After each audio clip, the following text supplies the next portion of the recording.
The morning sun cast long shadows through the crystal windows of Whitmore Palace as Princess Catherine stood motionless in the blue drawing room.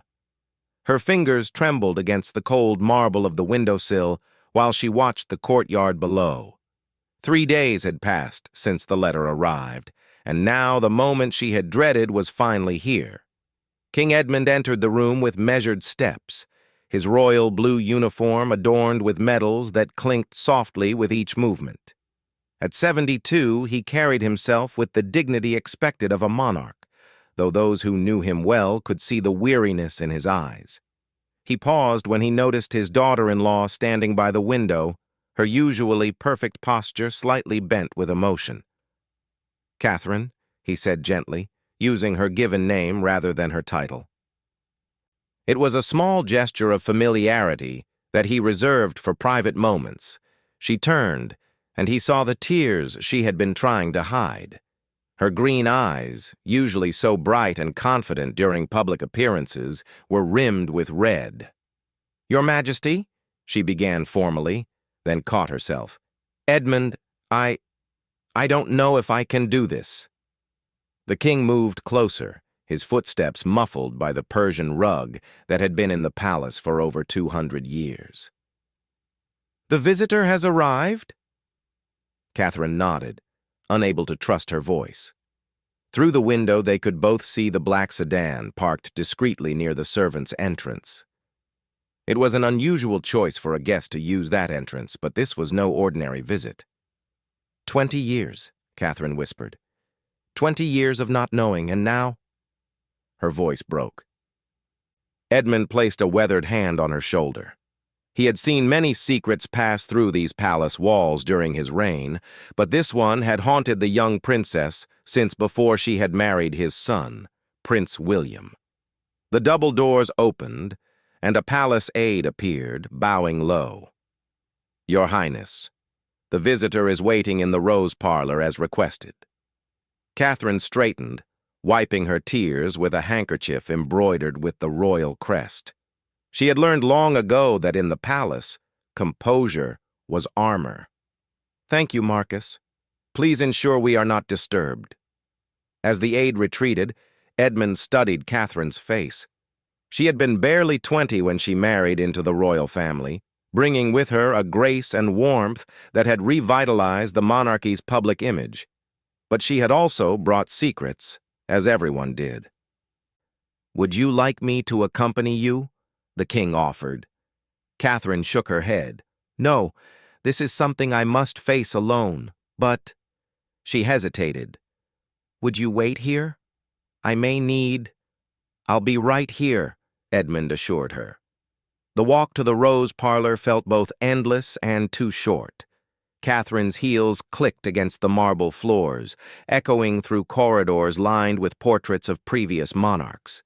Each painted eye seemed to follow her, as if the very history of the palace was bearing witness to this moment.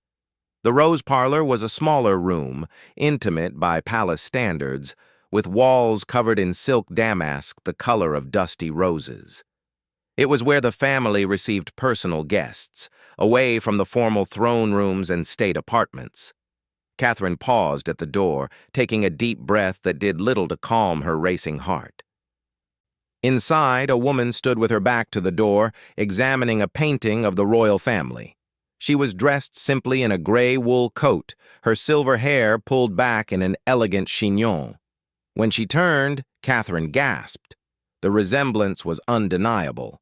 The same high cheekbones, the same slight tilt to the eyes, even the way she held her hands clasped in front of her. It was like looking at herself in 30 years. "Hello, Catherine," the woman said softly. Her voice carried a slight accent, perhaps French or Italian, weathered by years of living elsewhere. "Margaret," Catherine breathed. The name felt foreign on her lips after so long. They stood frozen, two women separated by mere feet, but divided by decades of silence. Margaret's eyes filled with tears that she didn't try to hide. "You look so much like her," she said. "Like my sister." Catherine's carefully maintained composure finally cracked. "Why now?" she asked, her voice raw. Why, after all these years? Margaret reached into her coat pocket and withdrew an envelope, worn soft with handling. Because I'm dying, she said simply. The doctors say I have perhaps 6 months, and there are things you need to know, things about your mother that only I can tell you. The room seemed to spin. Catherine gripped the back of a chair, her knuckles white. Her mother had died when she was 3, or so she had been told. A car accident in the rain, a tragic loss that her father rarely spoke of. But 5 years ago, Catherine had discovered documents that suggested otherwise, documents that led her on a search that had ultimately brought Margaret to her door. She didn't die in a car accident, Catherine stated. It wasn't a question. Margaret shook her head slowly. No, but she is dead, Catherine. That much is true. She gestured to the chairs. May we sit? This is a long story and not an easy one to tell. As they settled into the rose-colored chairs, Catherine felt the weight of 20 years of questions pressing down on her. Outside, she knew Edmund was waiting, probably pacing in his measured way, concerned but respectful of her privacy. Her husband William was in Scotland for the day, opening a new hospital wing. Her children were at school. For this moment, she was not a princess, not a future queen, but simply a daughter searching for the truth about her mother. Margaret opened the envelope and withdrew a photograph, faded and creased. She handed it to Catherine with shaking hands. This was taken 3 months before you were born, she said. Catherine stared at the image. 2 young women laughed at the camera, their arms linked, standing in front of what looked like a small cottage by the sea. One was clearly Margaret, younger and vibrant. The other, she's beautiful, Catherine whispered, tracing her mother's face with one finger. She was, Margaret agreed. Beautiful and brave and terribly, terribly foolish. She leaned back in her chair, suddenly looking every one of her 70 years. Your mother, Catherine, was not who your father claimed she was. Her name wasn't Sarah Mitchell. It was Sophia Rosenberg, and she was my younger sister. The name hit Catherine like a physical blow, Rosenberg. She knew that name from her research, knew its connection to one of Europe's oldest families, a family with ties to various royal houses, but also to darker histories, resistance movements, and secrets that went back to the Second World War. She fell in love with your father when she was 19, Margaret continued. He was charming, successful, everything a young woman could want. But he was also involved with people, dangerous people. When Sophia discovered she was pregnant with you, she tried to leave. That's when things became complicated. Catherine found herself leaning forward, desperate for every word. This woman, this stranger who was her aunt, held the keys to a past that had been locked away for so long. Your father couldn't let her go, not because he loved her, but because she knew too much. So he made a deal. She would stay, play the part of the perfect wife and mother, and in exchange, he would protect our family. But Sophia was never one to be caged. Margaret's voice grew thick with emotion. When you were 3, she tried to run again. This time, she wanted to take you with her. And that's when the accident happened, Catherine said quietly. Margaret's silence was answer enough. They sat in the afternoon light filtering through the lace curtains, 2 women bound by blood and tragedy. The palace, with all its grandeur and history, seemed to fade away, leaving only the truth hanging between them like a bridge across 20 years of lies. There's more, Margaret said finally. So much more. About who your mother really was. About why I've stayed away. About the people who still watch and wait. She reached out and took Catherine's hands in her own. They were cold, bird-like, but their grip was firm. But first, I need to know. How much do you really want to know? Because once I tell you everything, there's no going back. The life you've built here, your position, your family's safety, it could all be at risk. Catherine thought of William, of their children, of the crown that would one day rest on her husband's head. She thought of the life she had built within these palace walls, a life of duty and service, but also of love and purpose. Then she thought of the 3-year-old girl who had lost her mother, who had grown up with nothing but shadows and whispers where memories should have been. "Tell me everything," she said. Margaret squeezed her hands once, then released them. She stood and walked back to the window, looking out at the palace gardens where tourists gathered, taking pictures, unaware of the drama unfolding inside. "It starts with the war," she began. "Our grandparents were part of the Dutch resistance. After the war ended, they thought they were safe, but some secrets have long shadows. There were documents, you see, documents that certain people would kill to possess or destroy. Your mother inherited those documents, and with them, a legacy of danger." As Margaret spoke, spinning a tale of post-war intrigue, family loyalties, and devastating choices, Catherine felt her understanding of herself shifting. She was not just the commoner who had married a prince, not just the future queen learning to navigate palace protocols. She was the daughter of a woman who had fought and died for something larger than herself, the heir to secrets that had shaped the hidden history of Europe. The afternoon grew late, shadows lengthening across the room. Neither woman noticed the time passing, so absorbed were they in the unveiling of the past. It was only when Marcus knocked discreetly on the door that they realized hours had passed. "Your Highness," he called softly, "His Majesty asks if you require anything." Catherine looked at Margaret, then at the photograph still clutched in her hand. "Tell His Majesty I'll be out shortly," she replied. When Marcus's footsteps had faded, Margaret began gathering her things. "I should go," she said. "I've given you much to think about." "Wait," Catherine stood quickly. "Where are you staying? How can I reach you?" Margaret smiled sadly. "I'll be in London for 3 days. After that," she shrugged. "I've learned not to stay in one place too long. Old habits. But the rest of the story, tomorrow," Margaret promised. "If you still want to hear it, I'll come back tomorrow. But Catherine," she paused at the door, "tonight, talk to your husband.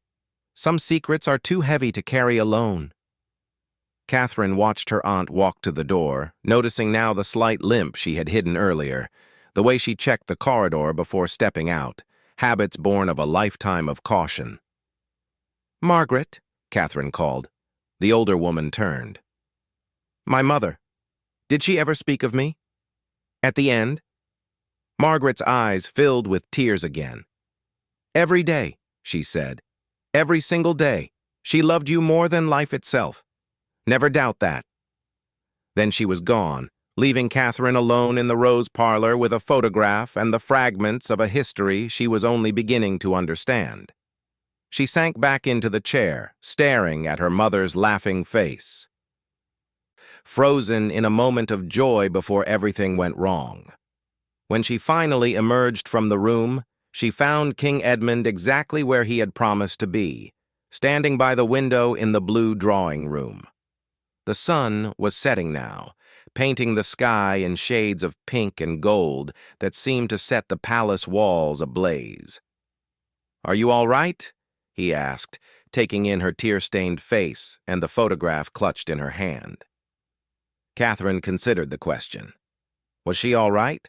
Her entire understanding of her past had been shattered and rebuilt in the space of an afternoon. She had discovered she had family she never knew existed, but also enemies who might still be watching. She had learned her mother's true name and caught a glimpse of a story that spanned continents and decades. "I don't know," she answered honestly, "but I think I will be." Edmund nodded, understanding more than she had said. He had been king for over 20 years, had seen how the weight of secrets could crush a person or forge them into something stronger. "William called," he said gently. "His flight was delayed. He won't be back until late tonight." Catherine felt both relief and disappointment. She needed time to process what she had learned, but she also longed for her husband's steady presence. "There's more," she said. "She's coming back tomorrow.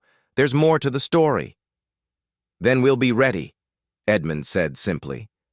"Whatever comes next, Catherine, you're not facing it alone. This family has weathered storms before." As if in response to his words, a sudden gust of wind rattled the windows, sending the curtains billowing. Catherine shivered, pulling her cashmere shawl tighter around her shoulders. Somewhere in London, Margaret was probably checking into a modest hotel under a false name, still running from shadows after all these years. Tomorrow she would return, and more secrets would spill into the light. But tonight, Catherine had a photograph of her mother and a name she had never known: Sophia Rosenberg. She whispered it to herself, tasting the syllables, trying to make them real. Tomorrow would bring more revelations, possibly more danger, but tonight, for the first time in 20 years, her mother had a face and a story, even if that story was only just beginning to unfold. As the palace settled into its evening routines, guards changing shifts and staff preparing for the night, Catherine stood with the king who would one day be her father-in-law, watching the last light fade from the sky. In the morning, everything might change. But for now, in this moment suspended between past and future, she held her mother's photograph and allowed herself, finally, to grieve for the woman she had never really known. The next morning arrived wrapped in fog so thick that the palace seemed to float in a sea of gray. Catherine had barely slept, her mind churning over Margaret's revelations. William had returned near midnight, finding her curled in their sitting room with the photograph. She had told him everything, watched his face cycle through surprise, concern, and finally, protective determination. "We'll face this together," he had said, holding her close. "Whatever comes." Now, as Catherine dressed for Margaret's return visit, she chose her clothes carefully. Not the formal suits she wore for public engagements, but a simple navy dress that somehow made her feel closer to the mother she was only now discovering. Her hands shook slightly as she fastened her mother's pearl necklace, the only piece of jewelry she had from her. The palace was quieter today. William had cleared his schedule, stationing himself in his study nearby. King Edmund had discreetly increased security, though he hadn't said why. The children were with their tutors, blissfully unaware of the drama unfolding in their home. Margaret arrived precisely at 10, using the same discreet entrance, but this time, Catherine noticed things she had missed before. The way Margaret's eyes constantly scanned her surroundings, the careful positioning of her chair so she could see both the door and windows. The slight bulge in her coat that suggested she wasn't entirely defenseless. "You told your husband," Margaret observed, settling into the same rose-colored chair. It wasn't a question. "I don't keep secrets from William," Catherine replied. "Not anymore," Margaret smiled approvingly. "Good. Secrets destroyed our family. Perhaps honesty can save yours." She withdrew another envelope from her coat, thicker this time. "I spent last night wondering how much to tell you, but you have a right to know everything, even the ugly parts." Catherine braced herself. "Start from the beginning, the real beginning." Margaret nodded. "Our grandparents, Hans and Anna Rosenberg, were Dutch Jews living in Amsterdam when the war began. They joined the resistance, helping to hide other Jewish families and smuggle intelligence to the Allies. But they also did something else, something that would echo through generations." She opened the envelope and spread several documents on the small table between them. Old photographs, letters written in multiple languages, and what looked like bank documents. In 1943, they were approached by a group of Jewish families who knew they would likely not survive the war. These families had considerable wealth, art collections, property deeds. They wanted to ensure that if any of their descendants survived, they could reclaim what was theirs. Our grandparents agreed to hide these documents. Catherine studied the papers, recognizing some of the names. These were prominent families, some whose surviving members now held positions of power across Europe. After the war, Margaret continued, our grandparents tried to return everything. But some families had been completely wiped out. Others had members who had collaborated. The question of who deserved what became complicated. And then there were those who wanted the documents not to restore property, but to hide evidence of their wartime activities. Blackmail, Catherine said quietly. Among other things. Our grandparents refused to give up the documents to anyone who couldn't prove legitimate claim. They began receiving threats. In 1952, Hans was killed in what police called a robbery gone wrong. Anna knew better. She fled to England with our mother and uncle, changed their names, tried to disappear. But she kept the documents. Margaret pulled out another photograph. Two young girls in matching dresses, smiling in what looked like an English garden. Your mother and I grew up knowing we were hiding something, but not what. Mother only told us the truth when Anna died. Sophia was 18, I was 21. We were given a choice. Destroy the documents and hope the past would leave us alone, or honor our grandparents' promise to keep them safe. You kept them, Catherine said. We were young and idealistic. We thought we were preserving justice. Margaret's laugh was bitter. Within a year they found us, not violently at first. Job offers that came with subtle threats, relationships that turned out to be carefully orchestrated, pressure from all sides. Catherine felt her chest tighten. This was the world her mother had lived in, a world of shadows and constant vigilance. I managed to stay hidden, moving constantly, never settling down. But Sophia, Margaret's voice grew soft. She was always the brave one. She decided to hide in plain sight. She created a new identity, Sarah Mitchell, middle-class background, ordinary life. She thought if she seemed unremarkable enough, they would leave her alone. Then she met my father. Margaret's expression darkened. Richard Lawson was charming, successful, everything a young woman might want. But he was also connected to people who had been searching for those documents for decades. Whether he knew who Sophia really was when he first approached her, I'll never know. But by the time she realized the danger, she was pregnant with you. Catherine stood abruptly, needing to move. She paced to the window, looking out at the fog-shrouded gardens. He used me to trap her. She loved you more than anything, Margaret said firmly. Never doubt that. She stayed because leaving would have put you in danger. Richard made that very clear. As long as she played the perfect wife and never spoke of her past, you would be safe. But she tried to leave when I was 3. Margaret joined her at the window. Side by side, their resemblance was even more pronounced. She contacted me for the first time in years. Said she had found evidence that Richard was planning something, that our secret was no longer enough. She wanted to run, to take you somewhere safe. What happened?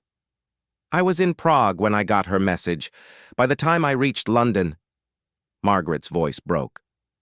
The accident had already happened. Richard called it tragic. The police found nothing suspicious. But I knew. And worse, I knew that challenging the official story would only put you in danger. Catherine turned to face her aunt. So you stayed away.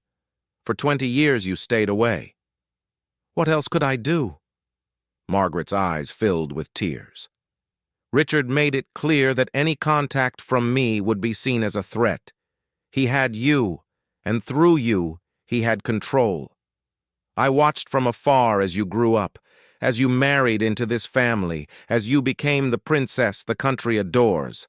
I told myself you were safe, that your position protected you. What changed? Margaret returned to her chair, suddenly looking fragile. 2 things.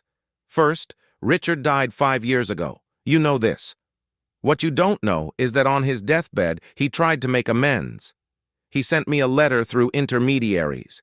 He claimed the danger had passed, that the old enemies were dead or no longer interested. He begged me to watch over you. Catherine felt a chill despite the warm room.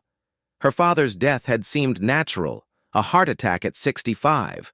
Now she wondered. You said two things. The second is my diagnosis. Terminal cancer, they say.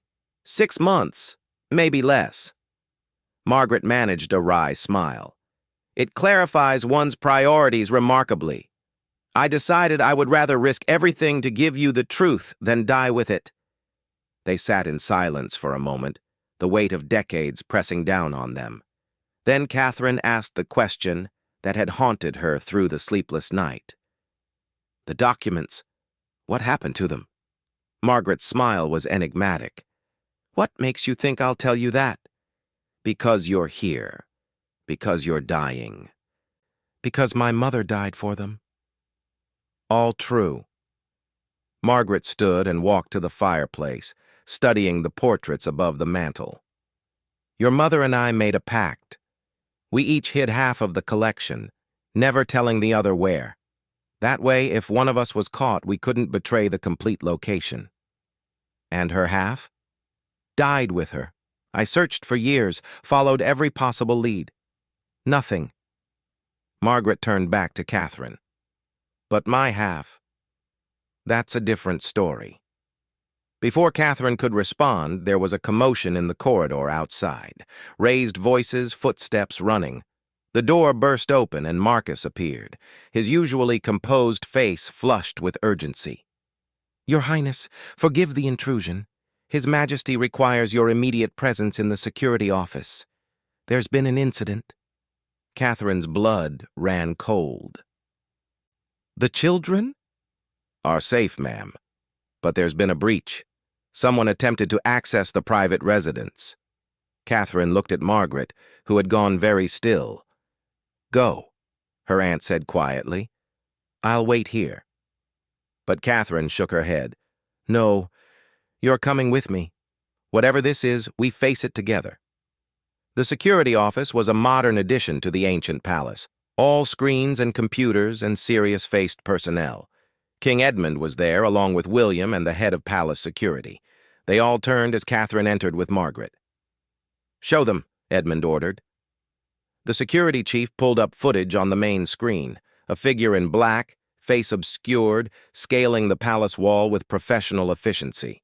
They moved with purpose, heading directly for the private apartments before triggering an alarm and fleeing. This was 20 minutes ago, the security chief explained. We've locked down the palace, but they escaped into the fog. William moved to Catherine's side. This is connected to your visitor, isn't it? Before Catherine could answer, Margaret stepped forward. May I see the footage again? Edmund nodded and the video replayed. Margaret watched intently, then sighed.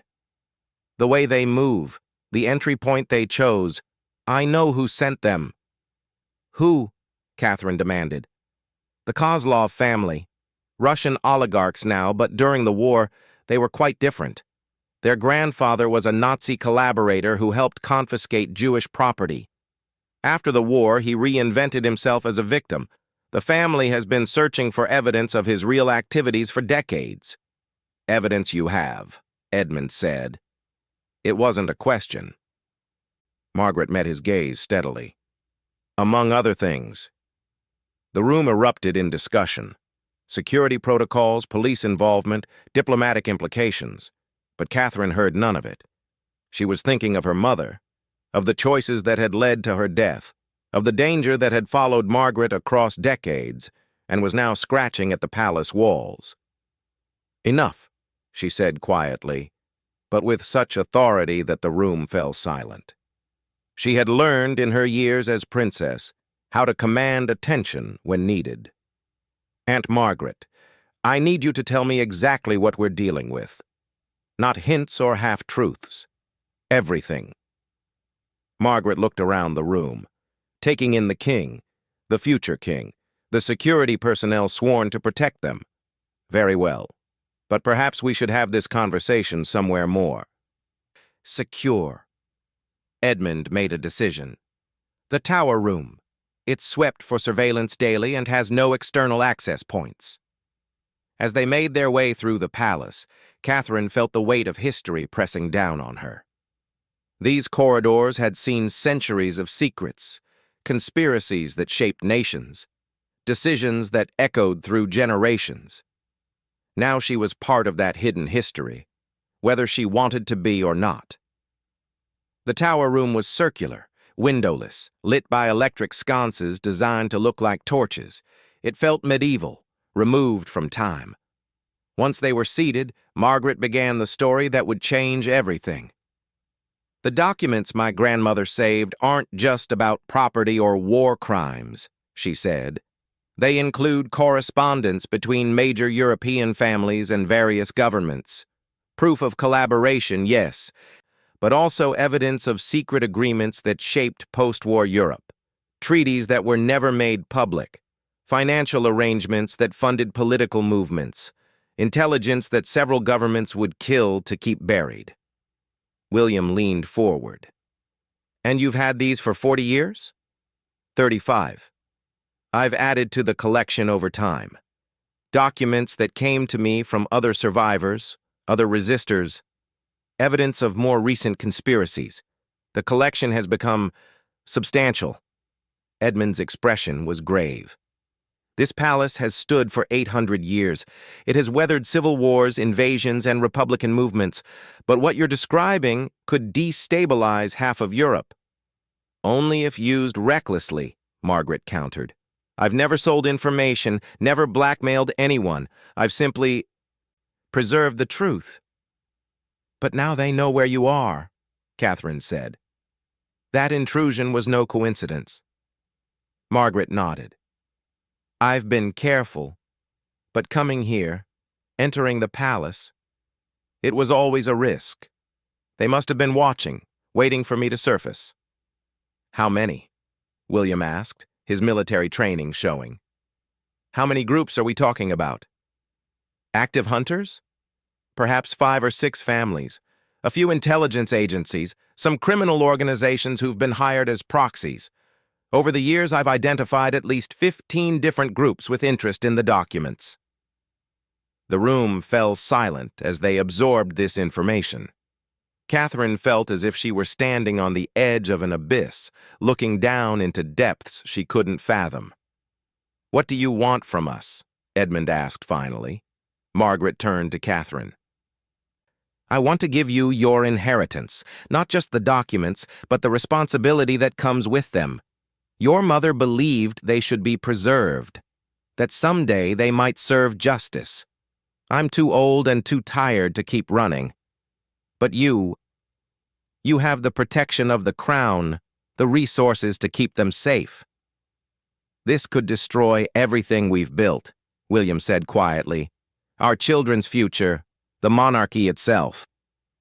Or it could ensure that the truth survives, Margaret replied. That the victims of history aren't forgotten, that those who profited from evil don't escape judgment forever. Catherine stood and walked to the center of the room. The weight of decision pressed down on her. Accept her aunt's dangerous gift and put her family at risk, or reject it and let decades of hidden truth die with Margaret. Where are they? She asked. The documents. Where are they now? Margaret smiled, and for the first time, Catherine saw her mother in that expression. Brave, determined, willing to risk everything for what she believed was right. Close, Margaret said. Very close. But first, there's something else you need to know. About your mother's death. About what really happened that night. Catherine steeled herself. She had come this far, learned this much. Whatever came next, she would face it. For her mother, for her children, for the truth that had cost so much to preserve. Tell me, she said. And in that windowless room, surrounded by centuries of royal secrets, Margaret began to speak of the night Sophia Rosenberg died, and the terrible choice that had haunted her ever since. Margaret's voice dropped to barely above a whisper, as if the walls themselves might betray her secrets. The tower room seemed to grow colder, the electric sconces flickering like real flames in a draft that shouldn't exist. That night, March 15th, 20 years ago, your mother called me from a payphone outside London. She was terrified but determined. She said Richard had met with men she recognized, men whose families were in our documents. She heard them planning something terrible, though she couldn't make out the details. She knew she had to run.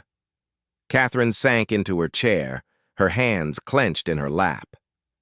William reached over and took one of them, his warmth anchoring her to the present while Margaret pulled her into the past. I was living in Berlin then, under the name Marie Duchamp. I told Sophia to wait, that I would come to her, but she said there wasn't time. She had already packed a bag for you both. She was going to pick you up from the house and drive to Dover, catch the first ferry to France. I would meet her in Calais. Margaret paused, pulling out a handkerchief to dab at her eyes. I should have told her to leave you behind, that traveling with a 3-year-old would slow her down, make her conspicuous. But I knew she would never abandon you. You were her whole world. King Edmund shifted in his seat. The official report says the accident happened on the M20, heading toward Dover. Yes, Margaret confirmed. She never made it to the port. The roads were wet that night, visibility poor. Perfect conditions for an accident that would raise no questions. But it wasn't an accident, Catherine said.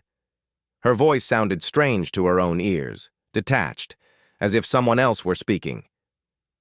No, though I cannot prove it, even after all these years. The car was found burned at the bottom of an embankment. They said she lost control on a curve, but Sophia was an excellent driver. And the timing, within hours of her call to me? No, someone stopped her. Who? William demanded. Which family? Margaret shook her head. I've never been certain. The Kozlovs had people in England then, but so did the Bowers, the Lenoirs. Any of them could have had Richard watched, could have been alerted when Sophia ran. Catherine stood abruptly, unable to sit still. You're telling me my mother was murdered, and you don't even know by whom? I'm telling you she died trying to protect you and preserve the truth, Margaret replied firmly. The who matters less than the why. It matters to me, Catherine said fiercely. Margaret rose and approached her niece. Then help me finish what she started. The documents I carry, they're not just about the past anymore. Over the years, I've added to them. Financial records showing how war criminals' fortunes were laundered into legitimate businesses. Proof that some of Europe's most respected families built their wealth on stolen Jewish property. Government officials who've been compromised, intelligence operations that violate every treaty. You've made yourself a target, Edmund observed. I've made myself a guardian, Margaret corrected. Just as my grandmother was, as my sister was. The question now is whether Catherine will continue that guardianship or let it die with me. A knock at the door interrupted them. Marcus entered, bowing quickly. Your Majesty, the security team has completed their sweep. They found something you should see. They followed him back to the security office, where the chief held up an evidence bag containing a small electronic device. Tracking device, he explained. Professional grade, likely placed on your visitor's vehicle. Margaret examined it without touching the bag. Russian manufacture, but that doesn't mean anything. These are sold on the black market to anyone with enough money. They know you're here, William stated. They'll try again. Yes, Margaret agreed simply. Which is why I need to leave soon. But not before. She turned to Catherine. I need an answer. Will you accept your inheritance? Catherine looked around the room. At her husband, who would one day be king. At Edmund, who had ruled wisely for over 2 decades. At the security personnel sworn to protect the royal family. Then she thought of her children, sleeping safely in their beds, unaware that their mother stood at a crossroads that would shape their future. Show me, she said finally. "Show me these documents that have cost so much." Margaret smiled sadly. "I thought you might say that. They're here, in the palace." The room erupted. Security personnel reached for weapons. Edmund demanded an explanation. William stepped protectively closer to his wife. Only Catherine remained still, understanding flooding through her. "You brought them with you," she said. "Yesterday. You've been carrying them all along." "Not carrying," Margaret corrected. "I sent them ahead.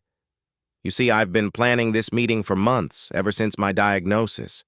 I knew I would need to prove my claims, and I knew you would need to see the evidence before making your choice." "Where?" Edmund's voice was sharp with authority. Margaret walked to the window, looking out at the fog that still shrouded the palace grounds. "Your Majesty, do you know the history of your own tower room? Why it has no windows? Why the walls are so thick?"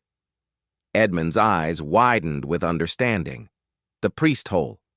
You hid them in the priest hole." During the Protestant Reformation, Catholic families had built secret chambers in their homes to hide priests. The palace, despite its official Anglican status, had several such hiding places, most long since discovered and turned into historical curiosities. But the tower room's priest hole was different, known only to the monarch and a select few.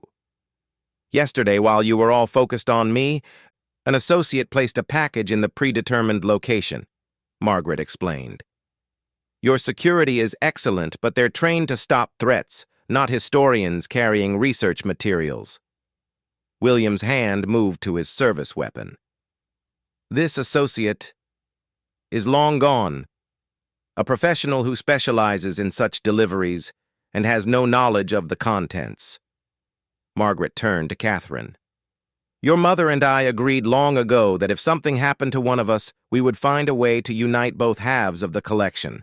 I've spent 20 years searching for her cache without success, but now perhaps it's time to stop looking backward." Edmund made a decision. "Clear the room. Everyone except family." When they were alone, the king walked to a section of stone wall that looked identical to every other. He pressed a series of stones in sequence, and a section swung inward, revealing a narrow chamber. Inside was a single aluminum briefcase, modern and out of place in the medieval hiding spot. Edmund retrieved it and set it on the table. "The combination," he said to Margaret. "Catherine's birthday," Margaret replied. "Your mother chose it years ago." With trembling fingers, Catherine entered the date. The locks clicked open. Inside were files, photographs, USB drives, and documents in protective sleeves. The weight of decades of secrets compressed into one briefcase. Catherine lifted the first file. Immigration papers for a Jewish family, stamped with Nazi seals, marked for deportation. Clipped to it was a modern bank statement showing millions in assets held by the family that had seized their property. The next file contained photographs of a meeting between government officials and known war criminals, dated 1950, years after they were supposedly in hiding. Another held financial records tracing stolen artwork through auction houses into private collections. "My God," William breathed, reading over her shoulder. "This is—" "Dynamite," Edmund finished. "Enough to bring down governments, destroy reputations, rewrite history books." Catherine found herself looking at a photograph of her mother, younger than in the picture Margaret had shown her, standing in what looked like a bank vault, surrounded by similar files. On the back, in neat handwriting, "The truth is our inheritance. Guard it well.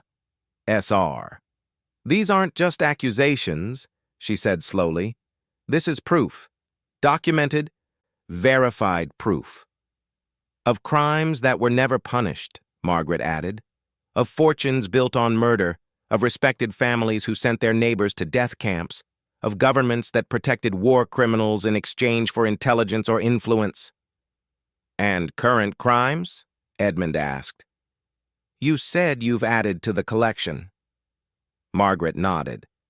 Money laundering, illegal arms deals, human trafficking networks that reach into the highest levels of society. The sins of the grandfathers visited upon the grandsons, you might say. Catherine closed the briefcase, her decision crystallizing. We can't keep these here. The palace is too vulnerable, too public. Agreed, Edmund said, but neither can we simply hide them away. Margaret is right about one thing. These documents represent justice delayed, not justice denied. William, ever practical, raised the immediate concern. What about the current threat? The Kozlovs and whoever else knows Margaret is here. I have a solution for that, Margaret said, but it requires trust. She looked at Catherine. Do you trust me? Catherine thought of her mother, dying alone on a dark road, trying to protect both her daughter and the truth. Yes, she said. Margaret smiled. Then here's what we're going to do. Tomorrow, I leave the palace very publicly. The Watchers will follow me as they always have, but I won't have the documents.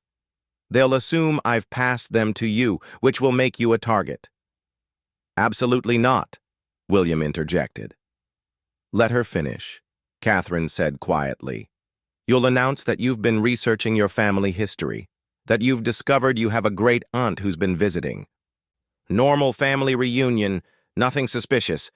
Meanwhile, the real documents will be moved to a secure location, not by royal security, but by my network. People who've been doing this for decades. And then? Edmund asked. Then we wait. Let them chase shadows for a while. In a few months after my death, Catherine can quietly begin the process of deciding what to do with the documents. Some might go to museums, some to law enforcement, some to journalists, but carefully, strategically, with the full protection of the crown. You're using yourself as bait, Catherine realized, drawing them away from us.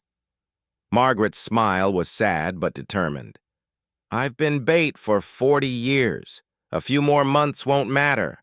Besides, I'd rather die knowing the documents are safe than live wondering if I've failed my sister's memory. They talked long into the evening, planning logistics, discussing contingencies.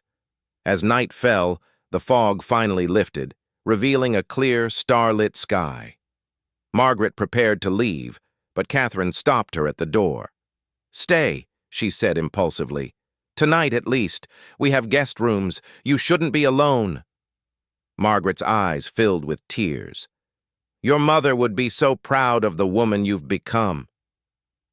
That night, for the first time in 20 years, Margaret slept under the same roof as her sister's daughter. Catherine barely slept at all, her mind racing with everything she'd learned. Near dawn, she rose and walked to the window, looking out at the palace gardens where tourists would soon gather, unaware of the drama that had unfolded within these walls. William joined her, wrapping his arms around her from behind. No regrets? None, Catherine said firmly.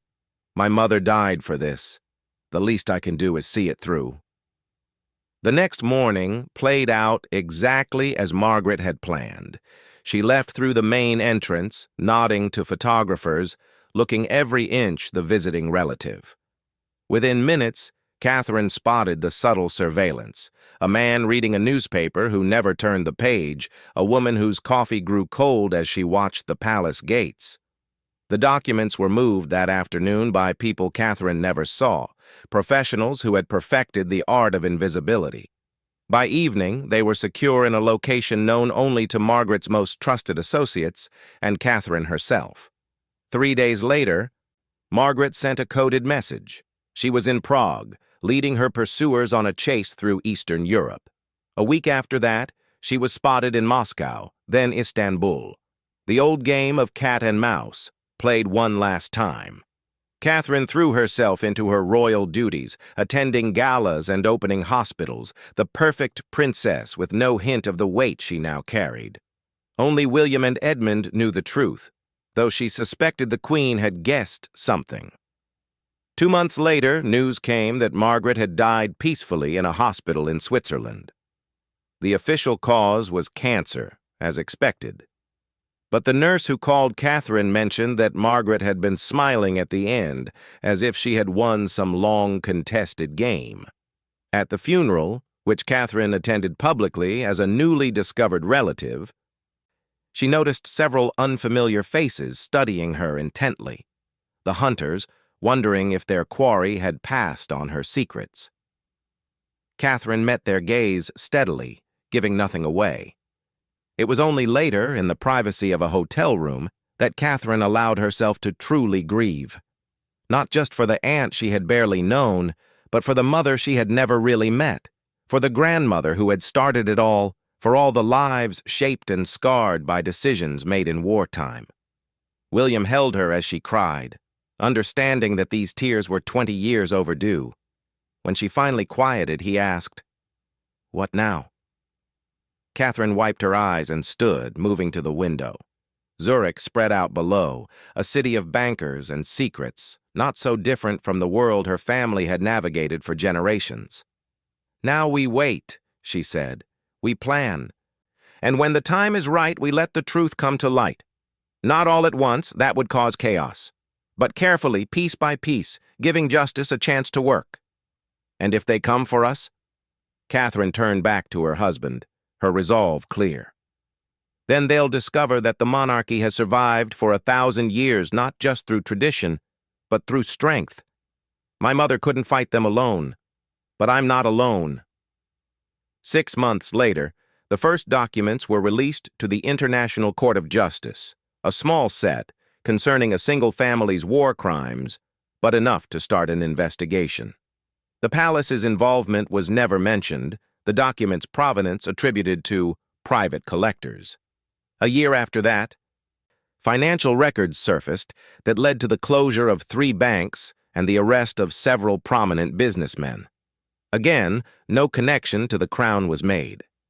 Catherine watched it all from behind the scenes, guided by a network of lawyers and historians who had once worked with Margaret. Justice moved slowly, but it moved. On the 3rd anniversary of Margaret's death, Catherine stood in the rose parlor where it had all begun. She held the photograph of her mother and aunt, young and laughing by the sea. Her own daughter, now 6, the same age Catherine had been when she lost her mother, played in the garden outside. "We did it," she whispered to the photograph. "The truth survived." William found her there, as he knew he would. "The Prime Minister called. They've made another arrest based on the latest documents. He's asking questions about where they're coming from." "Let him ask," Catherine said. "We've been careful. The trail leads nowhere near us." "And the remaining documents?" Catherine placed the photograph on the mantel, next to portraits of previous queens. Her mother might never be officially recognized, but she would be remembered. "We continue as planned, piece by piece, year by year. My mother and aunt kept these secrets for decades. I can be patient, too." As they left the room, Catherine glanced back one last time. The afternoon sun slanted through the windows, illuminating the rose-colored walls and the photograph of 2 sisters who had sacrificed everything for truth. The palace had kept many secrets over its 1,000-year history. Now it kept one more. Not a shameful secret or a dangerous one, but a sacred trust passed down through generations of women who refused to let evil be forgotten. And somewhere, perhaps, Sophia Rosenberg and Margaret finally rested in peace, knowing that their daughter and niece had become the guardian they always hoped she would be. The documents were safe, justice was being served, and the truth, so long hidden, was finally coming into the light. King Edmund, in his wisdom, never asked for details about Catherine's activities. But sometimes, when news broke of another investigation or arrest, he would catch her eye and nod slightly. The crown had survived by adapting, by knowing when to act and when to wait. Catherine had learned those lessons well. Years passed. Catherine's children grew, unaware of the full weight of their inheritance. Perhaps one day she would tell them, when they were old enough to understand, Or perhaps this secret would die with her, the last guardian of a trust that had already served its purpose. But on quiet nights, when the palace was still and moonlight painted the corridors silver, Catherine would sometimes walk to the tower room and remember. Remember a mother she never knew, an aunt who appeared like a ghost from the past, and the documents that had shaped so many lives. The truth was, her inheritance. She had guarded it well. And in the end, that was enough. In the gardens below, where tourists gathered daily to photograph the palace, few noticed the small plaque installed on Margaret's suggestion before her death. It bore no names, no dates, just a simple inscription in multiple languages, for those who preserved the truth, though it cost them everything. Catherine had unveiled it quietly, without ceremony, on the anniversary of her mother's death. Now fresh flowers appeared there regularly, left by visitors whose own family histories were tangled in the secrets Margaret and Sophia had died protecting. The palace stood as it always had, a symbol of continuity and tradition. But within its walls, Catherine had learned, tradition could embrace justice, and continuity could include courage. Her mother's sacrifice had not been in vain. The truth had survived, and with it, the hope that the future could learn from the past. As Margaret had once said, some secrets have long shadows. But shadows, Catherine had discovered, only exist where light is trying to shine. And now, finally, after decades of darkness, the light was breaking through.